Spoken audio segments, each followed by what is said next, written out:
SSSniperwolf is back and now is responding to a new lawsuit. SSSniperwolf just can't seem to beat the case, unfortunately. We're reporting on the initial situation that took place between SSSniperwolf and Evan Young. Now, these two used to be a couple, used to be an item, used to be together, used to be married. And unfortunately, this took a turn for the worst, and then ended up in a lawsuit which encompasses the fate of the joint company Channel Red, which SSSniperwolf just happens to fall under because it was a joint company which became a vessel for SSSniperwolf and Evan Young to basically make profit under, where Evan Young would supply the editing, the tags, the scripts, well, pretty much everything other than the face, to be honest. So today, you're definitely going to want to stick around for this because we've just got a new development. SSSniperwolf has now responded to Evan Young's response to Sniperwolf's response to... It really does get confusing, but we're just going to plow through it, don't you worry. Welcome to Murray's Annie, where we take a look at the internet, we look at all the nitty-gritty stuff that is bubbling underneath the surface. I'm glad to be back and reporting on this very interesting news for you all today. It's been a while since we covered SSSniperwolf, like maybe a few weeks, and she is back after seemingly copying her whole flow off of fellow creator Azzyland, doxing Jack's films, and suggesting horrible things to people on Omegle. SSSniperwolf has even been demonetized in the past few months by YouTube themselves. She then got into a frenzy on Twitter, arguing with both Azzyland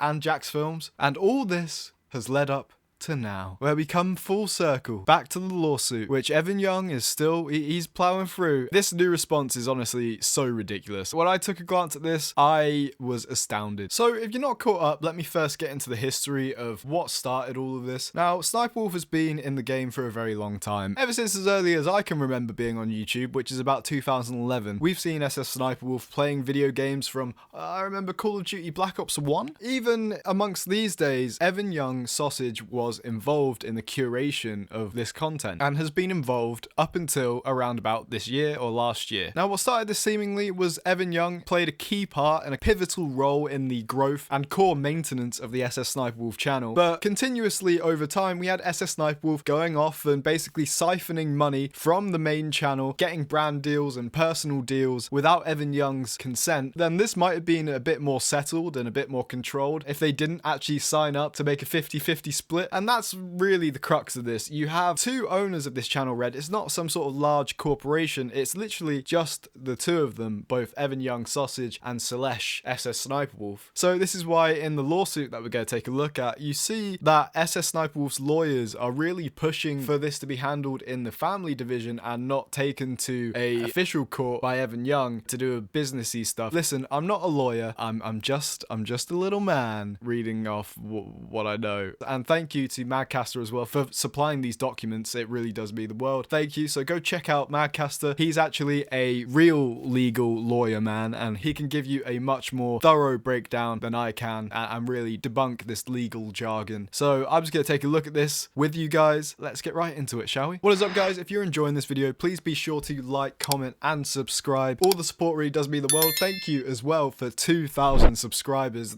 That is absolutely crazy. It really is just amazing. So thank you.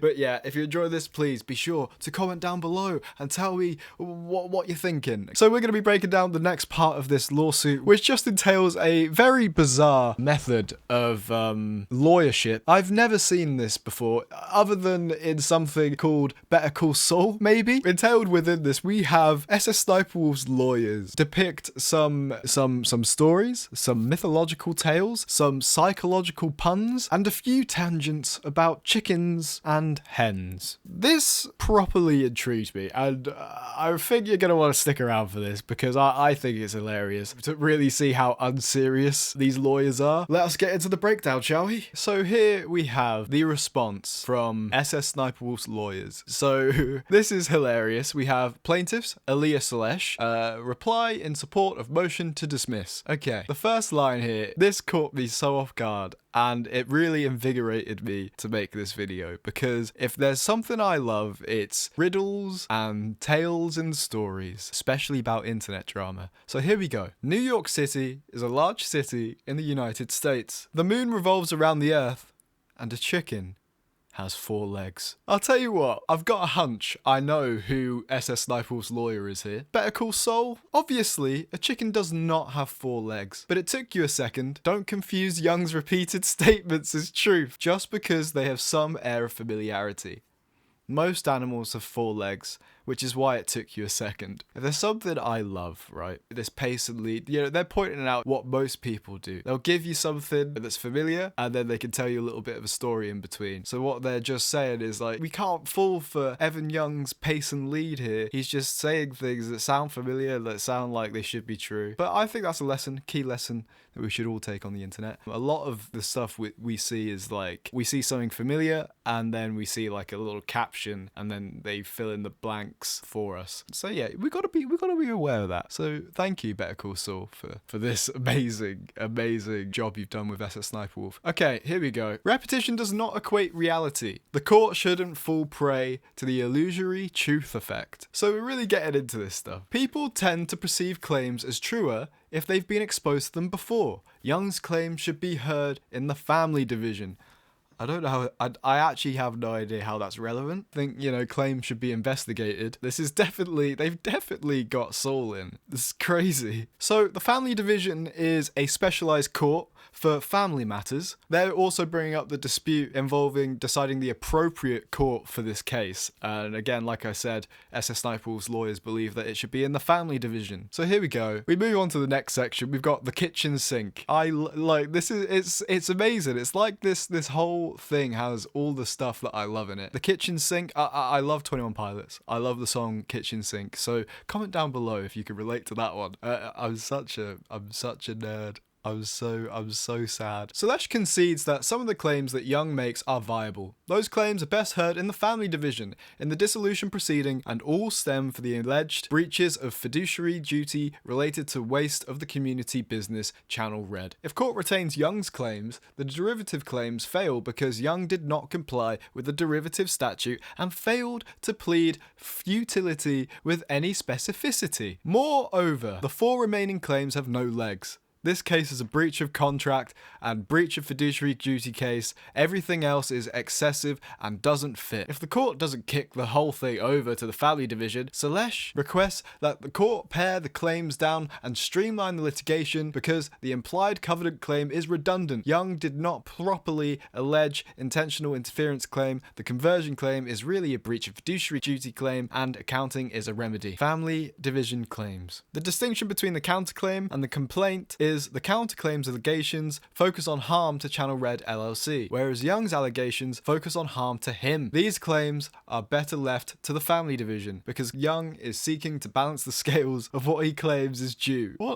What are they talking about? What are they talking about? When you're handling a $15 million channel, right, and you're supposed to be business, and you've written down on documents that you're 50-50 business partners, and Young is bringing up issues to do with the business, I think it succeeds being in the family division. But that's just my hunch. I'm not a lawyer. Contrarily, a close read of the counterclaim demonstrates that the requested relief is meant to protect Channel Red. A request to expel Young as a member and manager in Channel Red because of his breaches of fiduciary duty, breach the ceasefire agreement and implied covenant of good faith concerning how to operate Channel Red, and dissolution of Channel Red. These causes of action are distinct from the family division's charge to equalize. That's some legal stuff. If you're interested in that and you understand that, please comment below. Let me know. I love hearing people who actually understand this stuff. But Young's claims all focus on his receipt of equal profit. An equalization that the family division is more than equipped to reconcile. While Young tries to distinguish between his direct claims and those of Waste is fundamentally what he is claiming. He is accusing Celeste of dissipating joint assets because he claims that Celeste created subsequent channels to potentially divert and or detract viewers, thereby depriving Young of his entitled profits by diverting profits and or other monies obtaining through the business and operations of Channel Red. Oftentimes, the family division encounters these these issues and engages in an equalization process to rectify the alleged misuse of community property during the marriage. I need a bit of coffee after that one. Should I tell you what? The tone kind of reads like SSSniperwolf has almost just given her lawyers a bunch of information that's just so wild and crazy that their lawyers like feel like they've got the one up and they can actually use this tone and language and like think it's going to work. I really don't see the court, you know, because like the way that they're begging and the way that just courts work, I just don't see the court think they're like, you know what, you guys are acting a bit fishy, a bit sus, just wanting this to stay in the family division, so we're going to do it in the other one. That's what I think is going to happen. Yeah, I'm just not too sure what all this like waste stuff is. Affirming finding of waste based upon excessive and abnormal expenditures during marriage. If a court finds a party committed waste, the reduced value of a community business, it may consider such waste in selecting a valuation date for the business. On the other hand, if a court finds that waste did not affect the value of the business but did impact the other marital assets, it is true that the derivative claims can be asserted without a pre-litigation demand. If such a demand would have been futile, but Young's cavalier statement in response to a motion to dismiss that a demand would have been futile is not sufficient. Indeed, if a party could successfully argue futility without any corresponding allegation in the complaint. Yeah, loads more legal stuff to really break down, but again, if you want a really proper breakdown of this, check out Mad Cats's video. Like really great stuff. So here we have them tackle the implied covenant. I think this is to do with the breach of contract stuff, where basically Celeste would go out and you know, siphon off and get other business deals without Evan Young's input.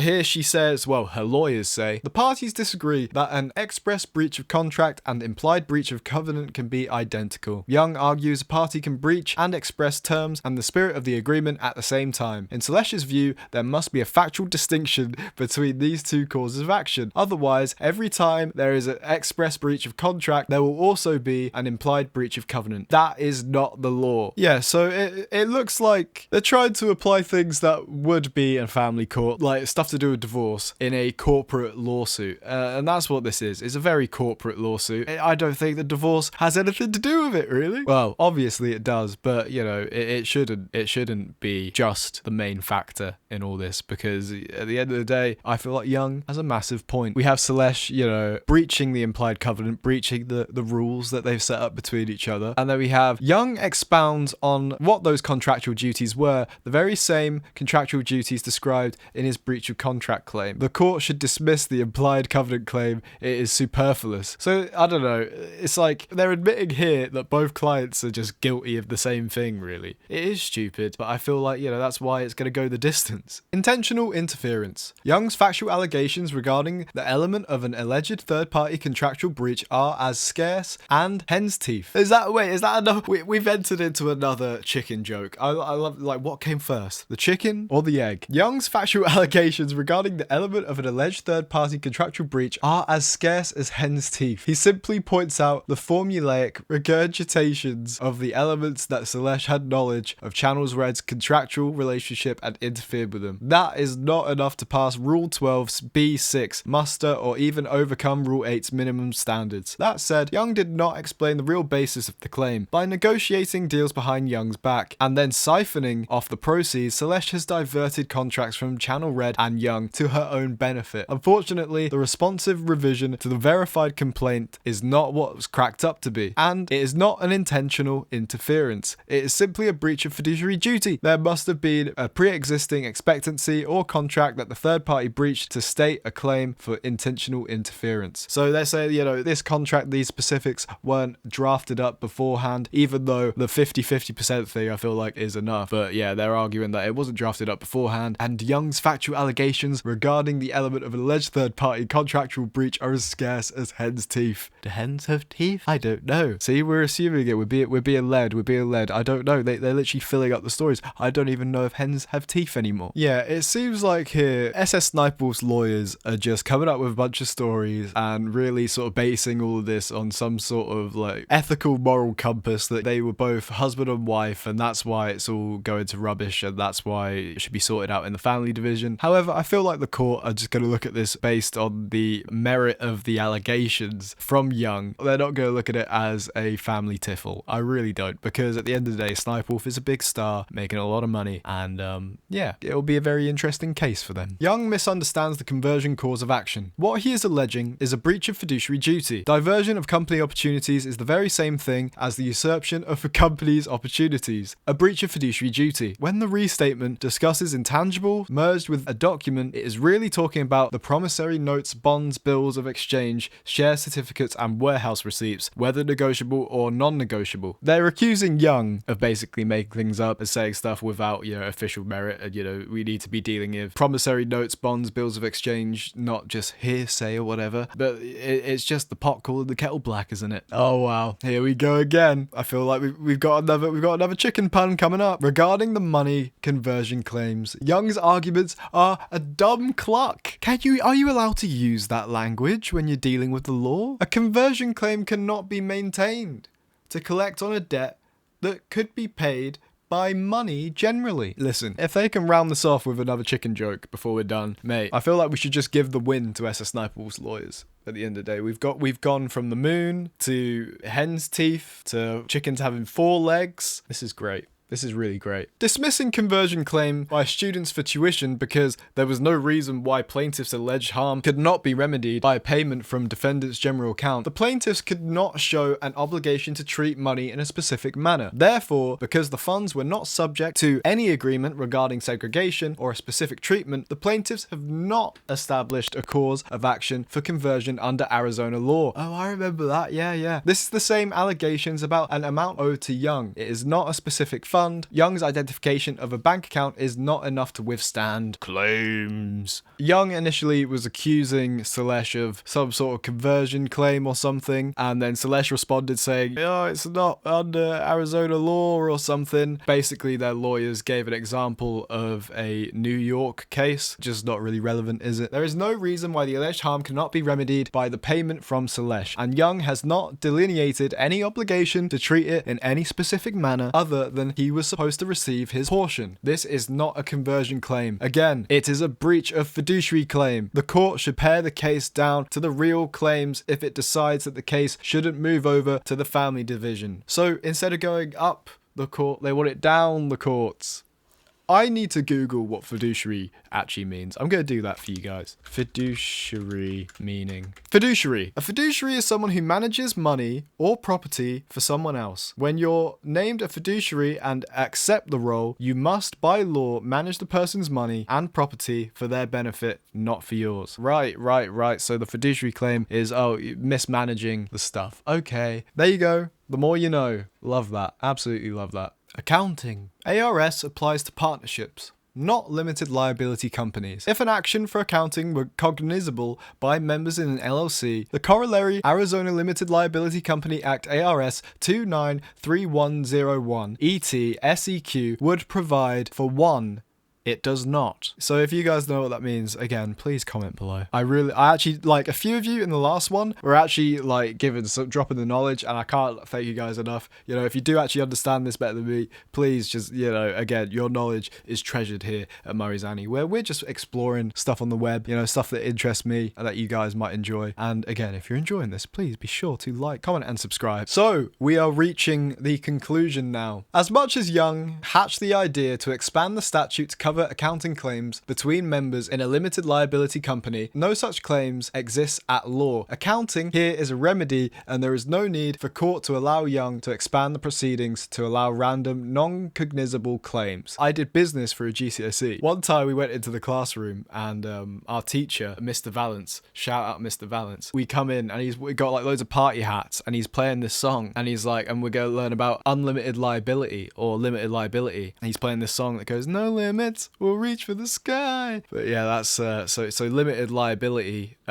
basically means both parties that they're not totally liable for the company because there's limited liability. Whereas if there was unlimited liability, they would both be so liable for the company that this would be handled in a much different way. And there's another chicken pun. Okay, let's just get to the conclusion. This entire complaint should be dismissed and tried in the family division because Young does not have any claims distinct to Channel Red. The claims are really all predicated on waste claims regarding the community business. But if the court keeps the case, derivative claims fail because Young did not make a derivative demand or plead with specificity why it should be futile. Furthermore, Young's remaining arguments don't have legs. chicken or otherwise, and certainly not 4 of them. Shall I tell you what's great about it? This is what's going on in our courts of law. People are telling stories about chickens and legs and the moon and the earth, and they're accusing everyone of telling stories whilst telling the silliest stories. So when you're on the internet, don't take things seriously, because these lawyers, they're not taking it seriously. While alleging everything but the kitchen sink. The kitchen sink is back again. I really love that song, man. While alleging everything but the kitchen sink may be appropriate sometimes, here, the court should pare the claims down to those that aren't simply rooster games. Rooster teeth. Rooster teeth and rooster games. Oh, they're even making references to machinima. These lawyers are dope, man. The parties can then focus on the viable claims rather than running round like chickens with their heads cut off. They're really putting like these chickens in your head right now. I don't know, is this like some sort of like code word or something? Is it like some, you know what I mean? Is like some code between lawyers, like allow it, got these chickens under control. But wow, what an interesting case. And it does keep developing. And again, we do just see Sniperwolf just continue to spiral out of control. And I just wonder what will come next, because I thought this was all dwindling down. I thought Sniperwolf was, just gonna take the back seat, maybe sort things out with Sausage, and I really do hope that this does go the way it needs to go. I'm not wishing ill will on anyone, and I don't suggest anyone else does, because at the end of the day, like I said, don't take it seriously, because these lawyers aren't taking it seriously. So don't get so invested in this Sniperwolf stuff that you lose sleep over it, okay? But yeah, I was just gonna sign off here.